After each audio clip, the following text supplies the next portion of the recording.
ओम नमो भगवते वासुदेवाय। नमस्कार दोस्तों, स्वागत है आप सभी का हमारे चैनल भक्ति ज्ञान में। दोस्तों, आज मैं आपको कार्तिक शुक्ला एकादशी, प्रबोधनी एकादशी, देवउठनी एकादशी की व्रत कथा और महत्म सुना रहा हूँ। ब्रह्मा जी बोले कि हे मुनि श्रेष्ठ, अब पापों को हरने वाली पुण्य और मुक्ति दायिनी प्रबोधनी एकादशी का महत्म सुनिए। पृथ्वी पर गंगा की प्रभुता और समुद्रों तथा तीर्थों का प्रभाव तभी तक रहता है जब तक कार्तिक की विष्णु प्रबोधनी एकादशी, देवउठान एकादशी तिथि नहीं आती। मनुष्य को जो फल 1000 अश्वमेध और 100 राजसूय यज्ञों से मिलता है, वही प्रबोधनी एकादशी के व्रत से मिलता है। नारद जी कहने लगे, हे पिताजी, एक समय भोजन करने, रात्रि को भोजन करने तथा पूरे उपवास करने से क्या क्या फल मिलता है, सो मुझको समझाइए। ब्रह्मा जी बोले कि हे पुत्र, एक बार भोजन करने से 1 जन्म और रात्रि को भोजन करने से 2 जन्म तथा पूरे दिन उपवास करने से 7 जन्मों के पाप नष्ट हो जाते हैं। जो वस्तु ना मिल सके और दिखाई ना दे सके, वह हरि प्रबोधनी एकादशी से प्राप्त हो सकती है। सुमेरु और मंदराचल के समान भारी पाप तथा अनेकानेक पूर्व जन्मों में किए गए संपूर्ण पाप क्षण भर में नष्ट हो जाते हैं। विधि पूर्वक थोड़ा सा पुण्य कर्म भी बहुत फल देता है, परंतु विधि रहित चाहे अधिक किया जाए तो भी उसका फल कुछ नहीं मिलता। संध्या न करने वाले, नास्तिक, वेद निंदक, धर्म शास्त्र को दूषित करने वाले, पाप कर्मों में रत, धोखा देने वाले, ये सब चांडाल के समान हैं। जो विधवा अथवा सदवा ब्राह्मणी से भोग करता है, उसका कुल नष्ट हो जाता है, पर स्त्रीगामी के संतान नहीं होती और उसके पूर्व जन्म के संचित श्रेष्ठ कर्म नष्ट हो जाते हैं। जो गुरु और ब्राह्मणों से अहंकार युक्त बात करता है, वह भी धन और संतान से हीन होता है।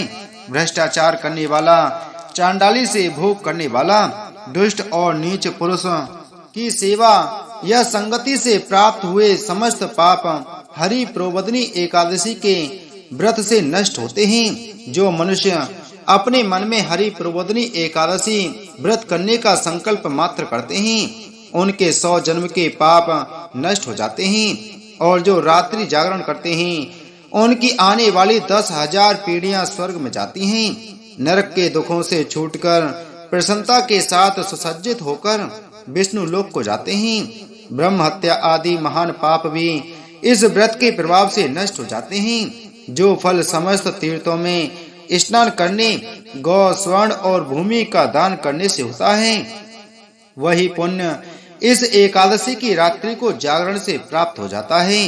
हे मुनि शार्दुल, इस संसार में उसी मनुष्य का जीवन सफल है जिसने हरि प्रबोधनी एकादशी का व्रत किया है। इस संसार में जितने भी तीर्थ हैं, उन सब के स्नान, दान आदि का फल इस व्रत से मिलता है। अतः और सब कर्मों को त्याग कर भगवान में प्रसन्नार्थ कार्तिक शुक्ला हरि प्रबोधनी का व्रत करना चाहिए। वही ज्ञानी, तपस्वी तथा जितेंद्रिय है और उसी को भोग तथा मोक्ष प्राप्त होता है। जो हरि प्रबोधनी एकादशी का व्रत करता है, जिसने एक बार भी इसका व्रत किया, वह मोक्ष का अधिकारी हो जाता है। मन, कर्म, वचन तीनों प्रकार के पाप इस रात्रि को केवल जागरण मात्र से नष्ट हो जाते हैं। हरि प्रबोधनी के दिन जो मनुष्य भगवान के प्रसन्नार्थ स्नान, दान, यज्ञ आदि करते हैं, वे अक्षय पुण्य को प्राप्त होते हैं। हरि प्रबोधनी एकादशी के दिन व्रत करने से मनुष्य के बाल, यौवन और वृद्धावस्था में किए हुए संपूर्ण पाप नष्ट हो जाते हैं। रात्रि जागरण का फल चंद्र सूर्य ग्रहण के समय स्नान करने से 1000 गुना अधिक होता है।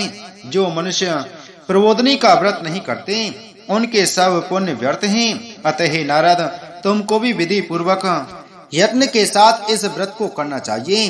कार्तिक मास में धर्म परायण होकर जो व्यक्ति अन्न नहीं खाते, उन्हें चंद्रायण व्रत का फल मिलता है। कार्तिक मास में भगवान दान आदि से इतने प्रसन्न नहीं होते जितने की श्रद्धा पूर्वक शास्त्रों की कथा सुनने से होते हैं। कार्तिक मास में जो भगवान विष्णु की कथा या एक या आधा श्लोक भी पढ़ते, सुनते या सुनाते हैं, उनको 100 गायों के दान का फल मिलता है। अतः अन्य सब कर्मों को छोड़ कर कार्तिक मास में मेरे सन्मुख बैठकर मेरी कथा पढ़नी या सुननी चाहिए। शास्त्रों की कथा कहने और सुनने से 10,000 यज्ञों का फल मिलता है। साथ ही उसके सब पाप नष्ट हो जाते हैं। जो नियम पूर्वक हरि कथा सुनते हैं वे 1000 गोदान का फल पाते हैं। विष्णु के जागने के दिन जो भगवान की कथा सुनते हैं वे 7 द्वीपों समेत पृथ्वी के दान करने का फल पाते हैं। जो मनुष्य भगवान की कथा सुनने के पश्चात वाचक को अपनी सामर्थ्य अनुसार दक्षिणा देते हैं उनको सनातन लोक मिलता है। ब्रह्मा जी के यह वचन सुनकर नारद मुनि ने कहा कि हे भगवान, एकादशी के व्रत की विधि तथा महत्तम विस्तार पूर्वक समझाकर कहिए। तब ब्रह्मा जी कहने लगे कि ब्रह्म मुहूर्त में 2 घड़ी रात्रि रह जाए, तब उठकर शौच आदि से निवृत्त होकर दंत धावन आदि करें और नदी, तालाब, कुआं, बावड़ी या घर में ही जैसा संभव हो स्नान आदि करें। फिर भगवान की पूजा करके कथा सुने और फिर व्रत का नियम ग्रहण करना चाहिए। उस समय भगवान से विनय करें कि हे प्रभु, आज निराहार रहकर व्रत करूंगा, दूसरे दिन द्वादशी को भोजन करूंगा, अतएव आप मेरी रक्षा कीजिए। तत्पश्चात भक्ति भाव से व्रत करें तथा रात्रि को भगवान के आगे जागरण, नित्य गीत आदि करने चाहिए। प्रबोधनी एकादशी को कृपणता त्याग कर अनेक पुष्प, फल, अगर, धूप आदि से भगवान का पूजन करना चाहिए। शंख के जल से भगवान को अर्घ्य देवे, इसका समस्त तीर्थों से करोड़ गुना फल होता है। जो मनुष्य अगस्त के पुष्प से भगवान का पूजन करते हैं उनके आगे इंद्र भी हाथ जोड़ता है। कार्तिक मास में बिल पत्र से भगवान का पूजन करने से मुक्ति प्राप्त होती है। कार्तिक मास में तुलसी से भगवान का पूजन करने वाले के 10,000 जन्मों के पाप नष्ट हो जाते हैं। तुलसी दर्शन, स्पर्श, कथा, नमस्कार, स्तुति, तुलसी रोपण, जल से सिंचन और प्रतिदिन पूजन आदि करने वाले करोड़ों योग तक विष्णु लोक में निवास करते हैं। जो तुलसी का पेड़ लगाते हैं उनके कुटुंब में उत्पन्न होने वाले प्रलय काल तक विष्णु लोक में निवास करते हैं। हे मुनि, रोपी हुई तुलसी जितनी जड़ों का विस्तार करती है उतने ही 1000 युग पर्यंत तुलसी रोपण करने वाले के सुकृत का विस्तार होता है। जिस मनुष्य की रोपण की हुई तुलसी की जितनी शाखा, प्रशाखा, बीज और फल पृथ्वी में बढ़ते हैं उसके उतने ही कुल 2000 कल्प तक विष्णु लोक में निवास करते हैं। जो कदम के पुष्पों से हरि का पूजन करते हैं वे कभी यमराज के दर्शन नहीं करते। गुलाब के पुष्पों से भगवान का पूजन करने वाले को मुक्ति प्राप्त होती है। जो बकुल और अशोक के फूलों से भगवान का पूजन करते हैं वे सूर्य चंद्रमा के रहने तक किसी प्रकार का शोक नहीं पाते। जो मनुष्य सफेद या लाल कनेर के फूल से भगवान का पूजन करते हैं उन पर भगवान अत्यंत प्रसन्न रहते हैं। और जो भगवान पर आम की मंजरी चढ़ाते हैं वे करोड़ों गौओं के दान का फल पाते हैं।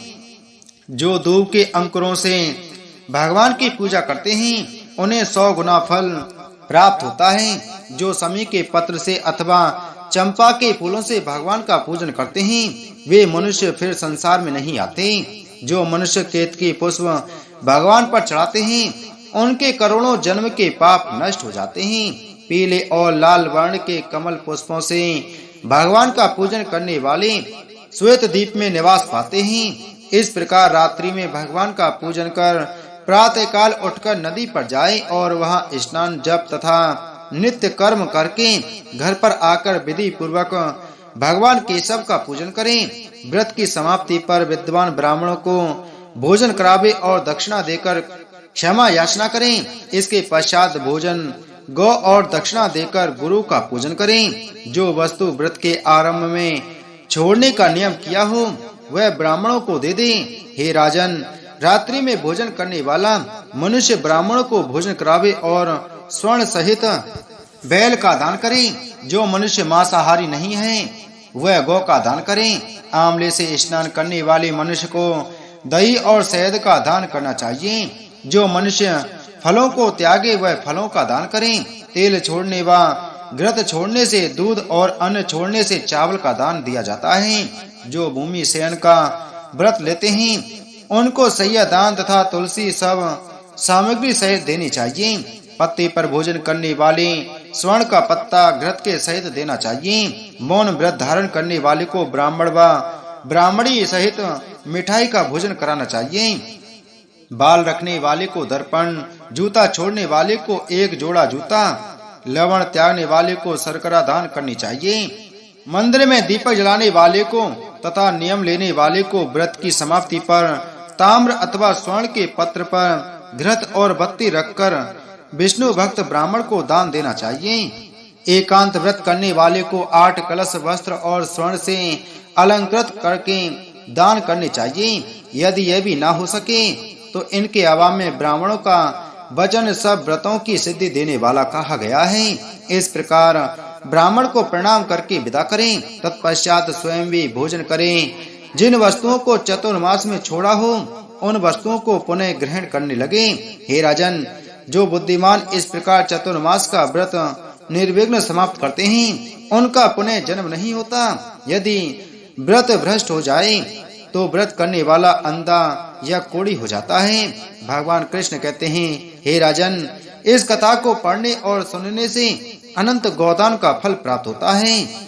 ब्रह्मा जी बोले, हे मुनि श्रेष्ठ नारद, अब इस एकादशी की कथा सुनो। एक राजा के राज में सभी लोग एकादशी का व्रत रखते थे। प्रजा तथा नौकर चाकरों से लेकर पशुओं तक को एकादशी के दिन अन्न नहीं दिया जाता था।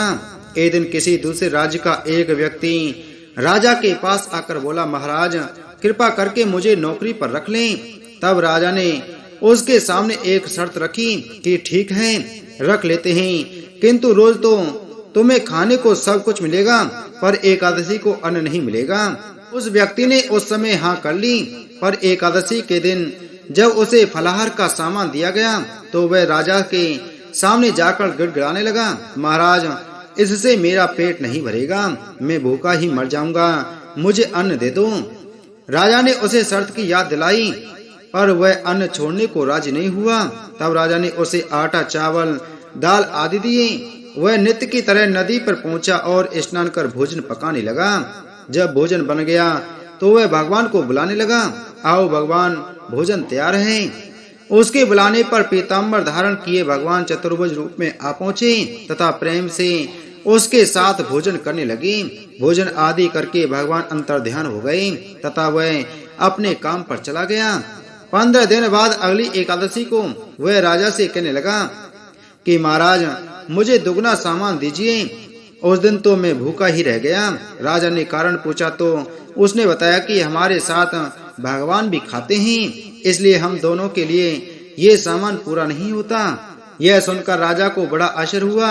वह बोला, मैं नहीं मान सकता कि भगवान तुम्हारे साथ खाते हैं। मैं तो इतना व्रत रखता हूँ, पूजा करता हूँ, पर भगवान ने मुझे कभी दर्शन नहीं दिए।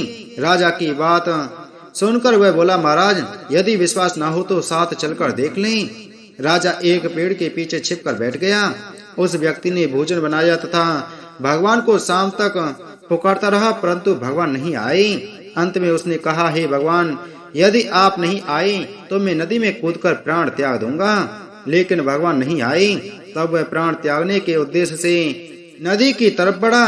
प्राण त्यागने का उसका दृढ़ इरादा जान शीघ्र ही भगवान ने प्रकट होकर उसे रोक लिया और साथ बैठकर भोजन करने लगे। खा पीकर वे उसे अपने विमान में बैठाकर अपने धाम ले गए। यह देख राजा ने सोचा कि व्रत उपवास से तब तक कोई फायदा नहीं होता जब तक मन शुद्ध ना हो। इससे राजा को ज्ञान मिला। वह भी मन से व्रत उपवास करने लगा और अंत में स्वर्ग को प्राप्त हुआ।